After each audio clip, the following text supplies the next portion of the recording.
Hello friends, আসসালামু আলাইকুম। আজকে আবার একটি নতুন ভিডিও নিয়ে আসলাম। আমার বাগানের কাটা মুকুট এবং রঙ্গন দুইটা গাছেরই আমার আসলে অনেক দিন আগে আমি এর খাবার দিছিলাম, একটু গ্যাপ পড়ে গেছে, যে কারণে আমার একটু দেরি হয়েছে। এখন আমি এদেরকে খাবার দেব। আমি গাছের চারদিকের মাটিগুলো আলগা করে উঠাই নেব, কারণ গাছটা উঠাবো না।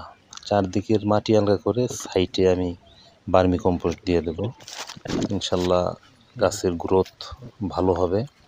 আর হলো, সবাই বলে কাটা মুকুট গাছের নাকি এত যত্ন লাগে না। আসলে যত্ন না করে তো আসলে থাকতে পারি না। গাছকে ভালোবাসি, ফুলকে ভালোবাসি, তাই আমি এই সাইডের এগুলো আলগা করে, মাটিগুলো আলগা করে এদেরকে আমি খাবার দেব, ভার্মি কম্পোস্ট দেব। এবং এদের ফুল আবার সুন্দর ফুটবে সেই প্রত্যাশায় এ পর্যন্তই। পরবর্তী আবার এক নতুন ভিডিও নিয়ে আসবো। ভালো থাকবেন। Bye bye, tata.